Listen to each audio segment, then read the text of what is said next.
Conselho Nacional de Justiça divulgou no mês passado os resultados da primeira edição do Censo do Poder Judiciário, que foi feito em todo o país e contou com a participação de mais de 10 mil magistrados e mais de 100 mil servidores.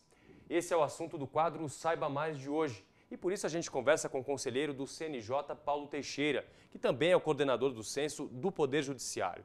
Conselheiro, qual que é o objetivo? Por que o CNJ resolveu fazer esse censo? A partir de um processo que existiu no CNJ, surgiu essa deliberação no sentido de se fazer um censo. Qual o objetivo do censo? Conhecer a realidade do Poder Judiciário, tanto do Poder Judiciário no tocante a magistrados como servidores. Sabermos o perfil dos servidores e dos magistrados, quem são, onde eles estão, o que fazem, qual a sua qualificação, qual o seu tempo de magistratura, qual o seu tempo de trabalho, em que condições de trabalho eles exercem a sua atividade. Foi para dar um diagnóstico que nunca foi feito na história do Poder Judiciário brasileiro.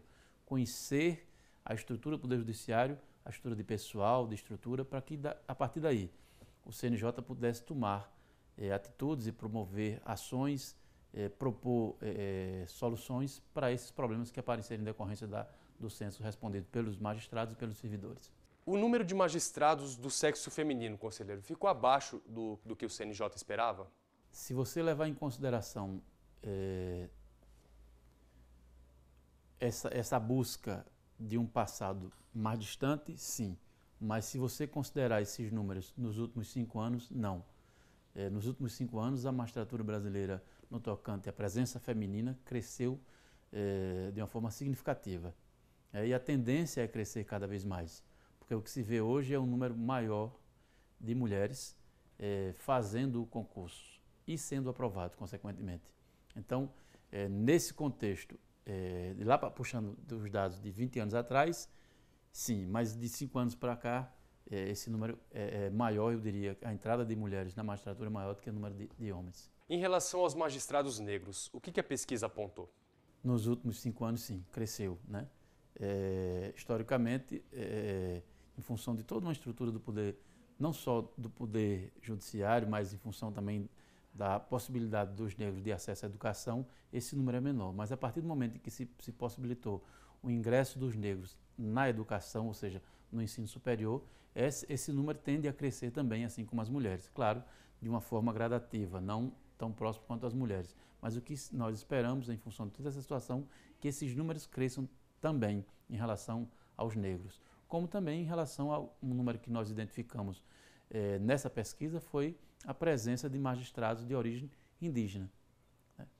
Até então, nós não podíamos ter uma ideia de que esse número existia, mas a partir do censo a gente passou a visualizar esse número crescendo na magistratura brasileira, que é importante, porque você vai ter a participação de todos os segmentos, todas as raças, na magistratura do Brasil. O que o censo apurou sobre a faixa etária dos juízes, conselheiro?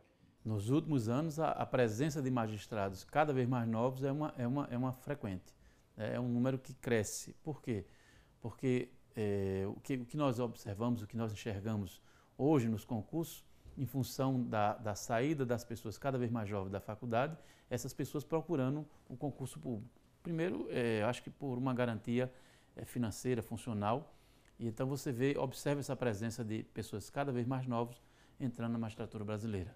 Esse número é crescente também. O senhor comentou também sobre a questão da carga horária, do tempo de trabalho dos magistrados. Essa carga horária hoje no Poder Judiciário, ela é elevada? Esse censo também nos mostrou esse fato, esse diagnóstico, né,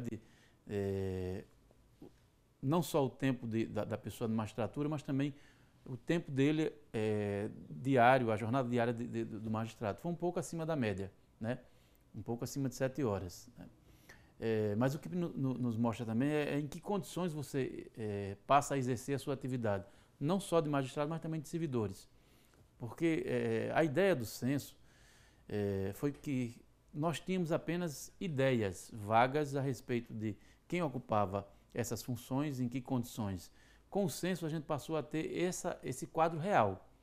Os servidores, os magistrados respondendo aquele questionário formulado pelo CNJ, para que nós pudéssemos ter a ideia de quem são essas pessoas, quanto tempo elas trabalham, quanto tempo elas estão na estrutura do Poder Judiciário brasileiro qual a visão delas do Poder Judiciário brasileiro, em que condições elas trabalham, para que a partir daí, feito esse diagnóstico, o CNJ possa traçar com os tribunais de justiça de todos os segmentos uma política de desenvolvimento e uma política também de melhoria de qualidade de trabalho para essas pessoas. Qual que é o balanço geral, o balanço final que o CNJ faz sobre o censo?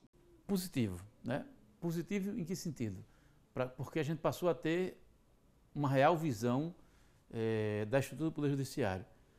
E aí a gente pode começar a trabalhar para desenvolver metas, desenvolver políticas de melhoria da qualidade do ambiente, políticas para fazer com que a gente possa ter esse magistrado e esse servidor exercendo a sua atividade com dignamente, com prazer, com vontade, com desejo, porque o objetivo maior do Poder Judiciário brasileiro é atender o jurisdicionado, atender a população. Se nós podemos oferecer condições de trabalho à magistratura, ao servidor, consequentemente a gente vai ter uma prestação jurisdicional cada vez mais efetiva e o cidadão, na ponta, que é o foco principal da prestação jurisdicional, satisfeito com o trabalho realizado. Então, a ideia nossa é dar conhecimento agora, após concluído todo o estudo, que a gente tem uma fase preliminar alcançada, mas a gente precisa concluir estudando cada uma das situações, fazendo as variações, para que a gente possa ter, primeiro, a implantação dessa política permanente de coleta de dados. A gente vai estabelecer isso com a direção do CNJ, com todos os conselheiros, qual vai ser a frequência da realização dessas pesquisas. Porque a gente pode estabelecer isso como política permanente do CNJ para oferecer aos tribunais esse material para trabalhar em cima desses dados concretos. Diante dos resultados, então, da primeira edição, conselheiro, do Censo do Poder Judiciário, o CNJ já imagina quando que pode ser feito um novo censo ou determinar um período fixo para que os censos do Poder Judiciário sejam feitos? Sim, a gente, para iniciarmos esse trabalho pelo censo, claro que a gente buscou essa história em outros países, né? Outros países já desenvolvem essas pesquisas periódicas. Em alguns países a cada 5 anos, em outros a cada 10 anos. Então a gente vai estabelecer aí qual é o prazo ideal em função até do tempo desses magistrados na função e de servidores também, para que a gente não possa estabelecer um prazo que não seja razoável, para que a gente possa ter dados que possam ser trabalhados, né? Então eu acho que entre 5, 7, 10 anos deve ser o prazo que se renovará, para que a gente tenha ideia efetivamente e possa ter essa variação para que se possa fazer um trabalho voltado para a melhoria e também para conhecer cada vez mais a realidade do Poder Judiciário brasileiro.